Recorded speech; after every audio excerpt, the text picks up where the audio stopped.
generous gift of life that I received from my organ donor. But they leave God out of the equation. Wow. How can you talk about hearts, kidneys, lungs, you know, organs, and don't talk about the creator of life at all? You don't glorify him at all? Right. I had a problem with that. Right. Right? Right. Right. And Right. so that is why it's just so important to me to share these transplant stories, not only the human aspect of it, but the spiritual part where God is glorified. Because I saw so many miracles while I was in the hospital, Kevin. It was Wow. just the Okay. Lord just showed himself. Stay right there with that. Those of you that are just tuning in, this is Let's Talk Caregiving with Kevin Milburn. I am live with Miss Vinnie, who is she's giving us, dropping us nuggets. I just want to tell you guys to tell your friends to come on in, and get these nuggets from Miss Vinnie. She has she dropped a nugget about paying attention to your health. Pay attention. She's dropping nuggets about her story, her heart transplant story. She is the host of her own show, guys, that you could watch. But those of you, please share and like. She's still dropping nuggets, and oh my goodness, this is going to be life changing. She's a part of our Caregivers Conference on this Saturday, and so there's different portions in the conference, but we have a panel, and we have Miss Vinnie is on that panel with a few other people who really are gonna, and this is like real the life stuff, and I waited to put the life stuff towards the end of the conference because there's so many people. We deal with life stuff. We deal it as it comes, and you don't know, but I want you to know that Miss Vinnie's story is a story of success and many prayers and faith, and she's here to tell her story. And so this is what this is about: bringing community together, bringing our villages together, sharing our stories. I understand stress, and I lived in a place of stress. I for those of you who don't know, I cared for my mother when my mother in an early stage of early onset dementia. She was in her 50s. And it was hard. I was a young man at the time trying to do what I knew to do because I didn't know. Who knows when you get when you get cards dealt you. So I'm going to talk about that stuff on Saturday at the conference. Okay, so go back, Miss Vinnie, because all right. So Miss Vinnie also talked about broken heart syndrome. I never heard that before, and you always hear the cliche. Or a person dying of a broken heart, but I hadn't heard it in the context of a broken heart syndrome and the strain, that whole thing. And I think people probably haven't heard it in that way either, Oh, absolutely. It could kill you. Wow. Too much stress. We were not created to stress. That's why the Lord said, cast all your cares upon me, right? Right. We're not created to carry all of that. And so it affects you. It affects you physically. Stress can affect you physically. And it attacked my heart. Yeah.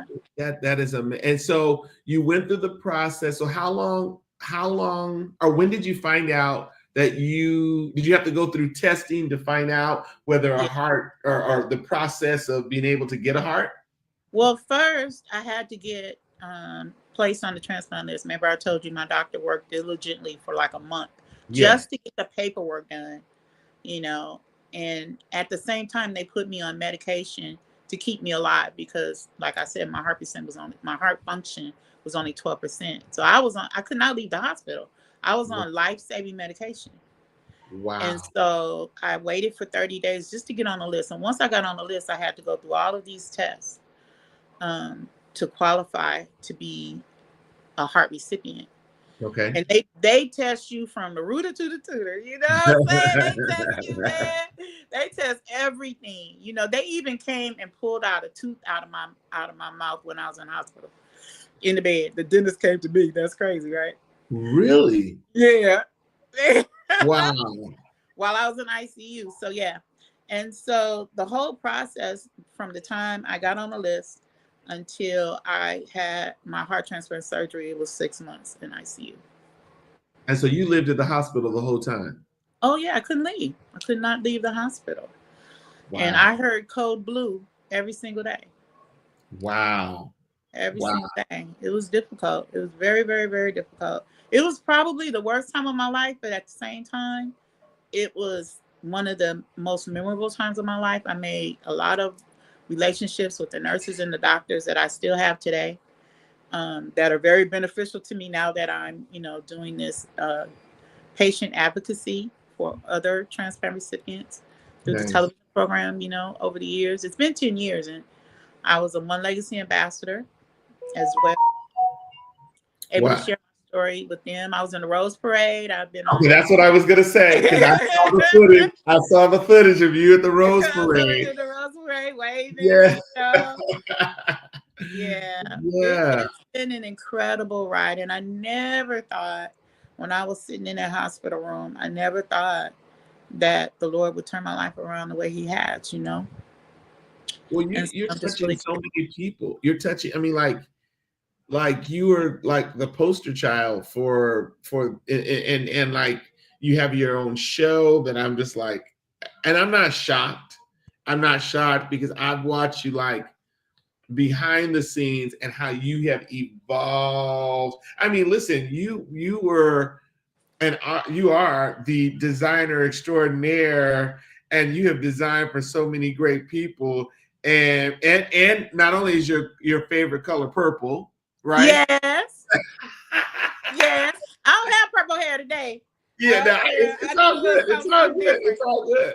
But yeah, so you have really this story is impacting people's lives, and every time that we connected on Dr. Zenobia's radio show, and so Oh many no, Kevin, people. we go Oh way. no, yeah, yeah, yeah. We But, go but, but way. for me to hear you tell, Yeah. and the people on the radio show respond to the story, and even now, even like I said myself, when I think back, I'm like, wow, this is amazing, and it's almost like for such a time as this. I mean, like because we've had both of our own journeys, Yeah. and it's when journeys collide, and now it's a village of people with testimonies and stories. And encouraging people, one, eat healthy, live healthy, be healthy. You need faith, you need Um, physical, all of no, that. Yeah. it takes all of that. And there are so many people just like me, Kevin. I am not the only one, and that's what I discovered. There's a whole community of people who have received organ transplants, heart transplants, kidney transplants, liver transplants. And we all have individual, unique stories that need to be told because they help Yeah. other people. Yes. There are over 100,000 people on the transplant waiting list right now. Wait, 100,000 people are waiting for an organ. Yes, a life-saving organ. And there's 80,000 of those people need a new kidney, right? Wow. And 75% of the people on the kidney transplant list are people of color. Wait. So you're saying that there are people waiting for kidneys. Okay, so that I get understanding. So are in order to receive a kidney, because I think that I've heard, oh, I know somebody. Bishop Norman Hutchins, he needed a kidney transplant, and his wife gave him one of her kidneys. Mhm. So I guess my If question you have is, if you have a living kidney donor, the wait is not as long. But some people wait 10 years and so for that's for someone to transplant. pass to get one, right?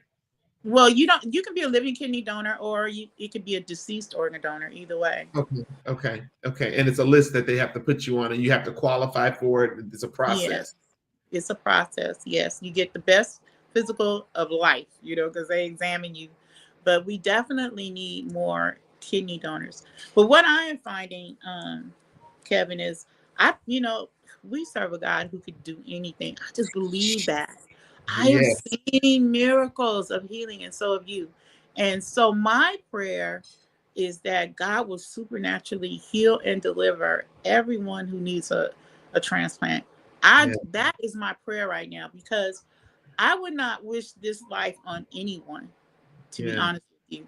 You know, I'm very grateful that I received the heart transplant, but it's literally bondage to medication. I take 14 medications in the morning and 10 at night. 14 in the morning and 10 at night. I have to take immunosuppressant medication, and they tell me it's for the rest of my life. And you know how we roll. Right. I have a hard time saying that. All right, right. Yeah, I got you. I know. I do. I have a hard time saying that. I take my medicine now, but I bless my medication. Yeah.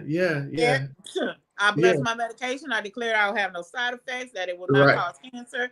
You know, all of those things. Right. Just like you bless your food, anything you put in your mouth, I bless my medication. And I pray for people to be supernaturally healed by the power of God, that He would restore their health, because I really don't understand, and this is just me, why so many people, why is there 100,000 people on the transplant waiting list? Why? You know, why are people dying? 17 people die every day in need of an organ transplant. Wow. Why? What is killing us? You know, what are we eating? What are we drinking? What are we breathing that is causing our organs to fail? Right. You feel me? No, and so, although, you know, I am an advocate for organ donation, I'm also an advocate for healing, you know, for the power of God to be made manifest in people's lives. And they glorify. And that has been the struggle. Because traditionally in the transplant community, they don't, like I said, they don't talk about the Lord. They don't talk about God. They don't talk about supernatural healing. You know why?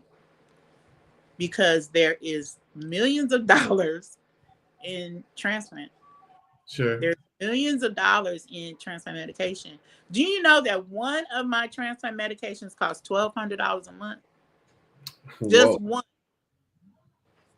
Wow. I take 14. Wow. Thank God for my health insurance. If I didn't have health insurance, I could not afford my transplant medication. Wow. And so, people know that. People need to, because there's a lot of people out there who feel bound, but they're not bound. You know, I think people, you know, for me, I'm a person of faith. And so I believe that I understand, because there's things that we are subject to, but I also believe that there's a turnaround and a shift for those, you know. And that's my declaration. Yeah. Every single day. Yeah. Because I did not receive it when they told me I had to take it for the rest of my life. It just didn't register. Yeah. You know, my faith wouldn't allow me to receive that. You know? I could not. That did not complete. Right. That's not mathing the rest of my life, and that's not mathing together. But you know, God is good, and He provides, and so like I said, I'm here by the grace of God.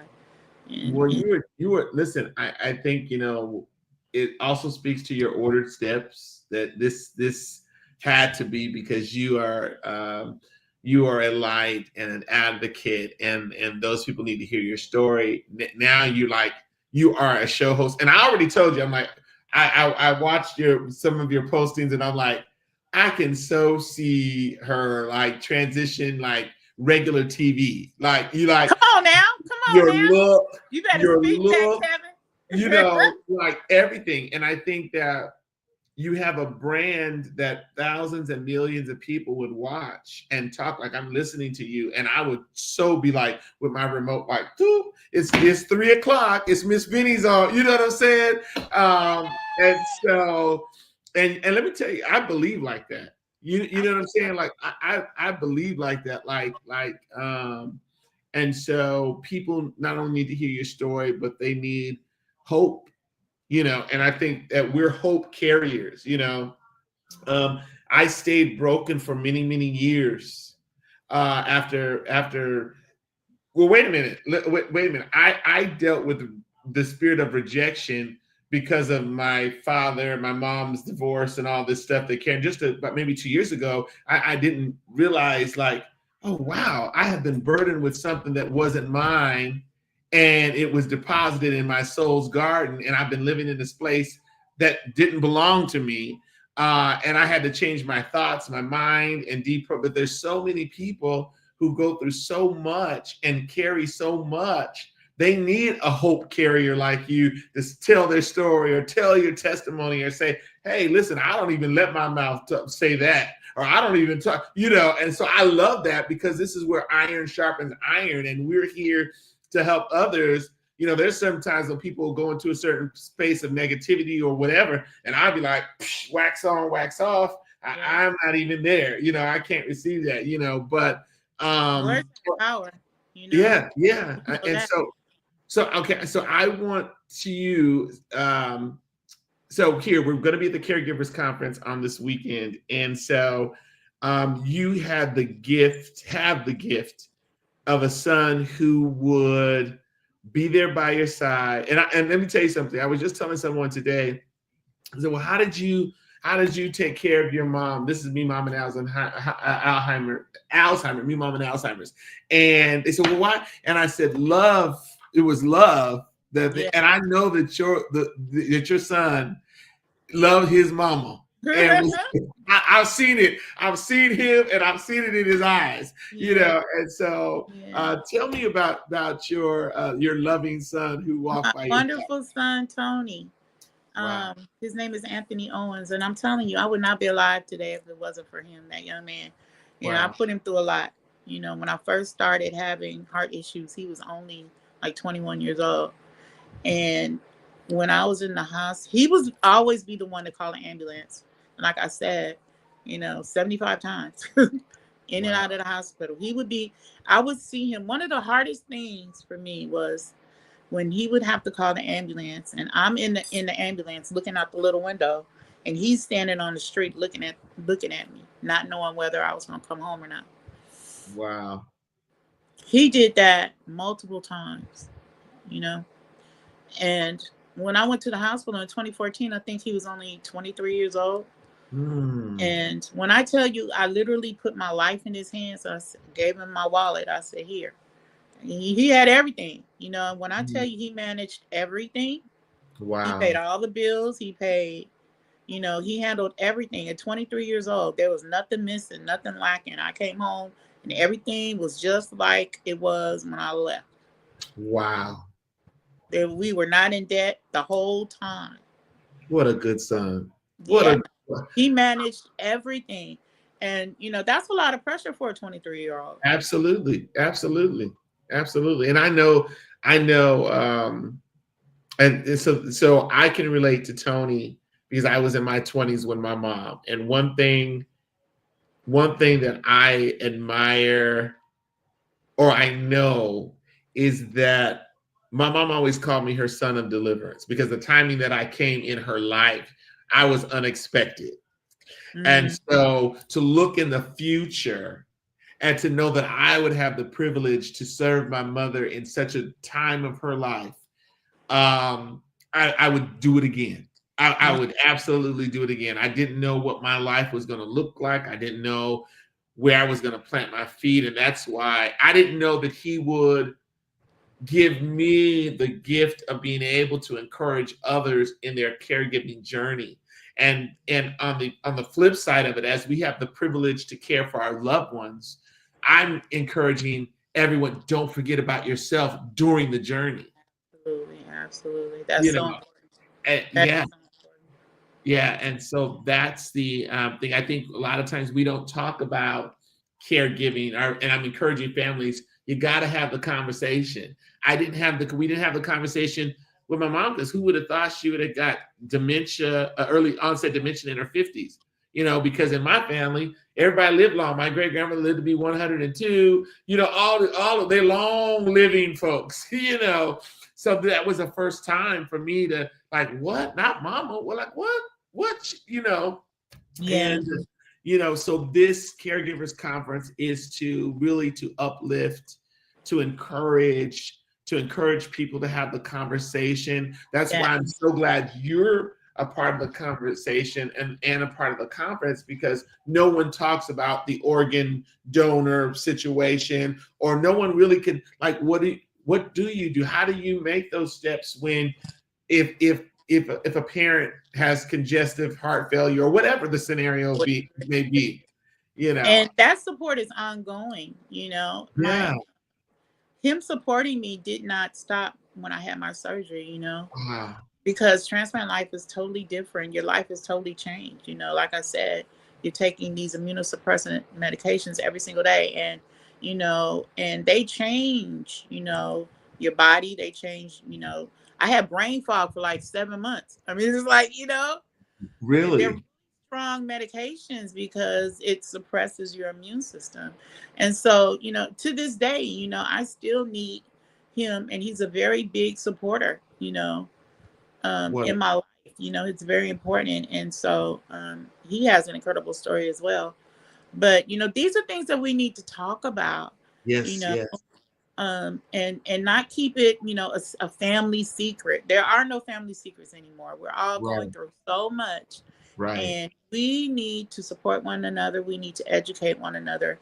We need to tell our stories to empower one another. Yes, And so yes. that's why I'm so glad, I'm so excited about this Caregivers Conference, because you're going to give people the help that they need.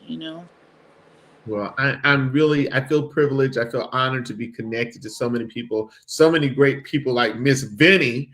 I mean, like, listen, I'm excited. So sidebar, I'm excited about your show. I'm excited about where it's going to go. I expect to see you on daytime TV. And I'm gonna be in the audience, like, yes, and with my We have class. to get you on the show too. You've been on my show before, but I want you on set with me. Listen, I want to sit on set with you. So now, see, the thing that I have to stop being, I I don't want to be like in the zone, because I'm like, wow, because like I said, I seen you pictures of you on your set, and when I tell you, I'm like, I so see daytime TV. I so see I mean, like life.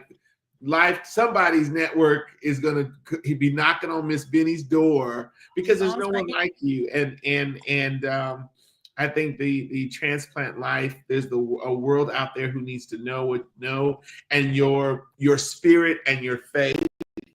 And I think it's a big piece for those. There's somebody waiting in the hospital, waiting somewhere to hear your voice. And so I can't wait to be a part of the journey and the community of people that are going to be impacted by your all that you give. And so I'm excited, guys. This is Let's Talk Caregiving with Kevin Milburn. This is Miss Vinnie. Wait a minute. Tell them where they can get your show on your network. It's called About Transplant Life, and we are on cable access television in Pasadena, in Altadena, and Los Angeles County. So if you have AT&T Uverse, you could watch us on Saturdays at 8:30 a.m. and 8:30 p.m. We are on twice a day on Saturdays. Two And times. on channel 32, and if you have Spectrum cable, you can watch us on channel 99. But you could also watch us, this is the good news, Kevin, anywhere in the world via live streaming. And all you have to do is go to pasadenamedia.org, click the link, and boom. Or you could go to my website, abouttransplantlife.com, and click on the link, and it'll take you straight to the channel where you could watch the show. But it's only on Oh, Saturday at 8:30 a.m. and 8:30 p.m. I love that. I'm so excited, because that's exactly what I need. And guess what I'm going to do? I'm going to be looking you up tonight. Thank you very much. You're Um, welcome. And you can also visit our YouTube channel, which is About Transplant Life. Come on, About Transplant Life on YouTube, guys. Look it up. Go there. Support Mrs. Vinnie and all of it. I see books. I'm getting download. I can't wait. Your books, your stuff. You're in the I'm there. spirit, boy. You're in the spirit right I'm now. there. I'm seeing it. I'm seeing it. So yeah, I'm grateful to be connected. Your story is amazing. You have dropped nuggets on me tonight that I needed. And I'm happy that we're on tonight, where people can see and experience you. Listen, guys, Saturday, 9 a.m. at the Carson Community Center is the 4th annual Caring Hearts Network Family Caregivers Conference. I'm your host. I'm excited to be there. I am the founder and executive director for the Caring Hearts Network. And I can't wait till you guys experience Saturday. There's some great people like Miss Vinnie who are going to be in the house, who are going to inspire you, motivate, and uplift you with their spirits and their stories. Yay! You will not be, or you will not leave the same. You'll come in one way and you're going to leave inspired, guys. I am so excited tonight. Thank you for sharing this moment with me, Miss Vinnie. We're going to be sharing more platforms together. And I'm looking forward to it, guys. We love you. We thank you for spending your time with us. And we will see you Saturday. Replay, share, tell somebody about this platform. And please tell them about Miss Vinnie. Yeah. All right, guys, we love you. And we will talk to you soon. See you later. Bye. Bye, guys.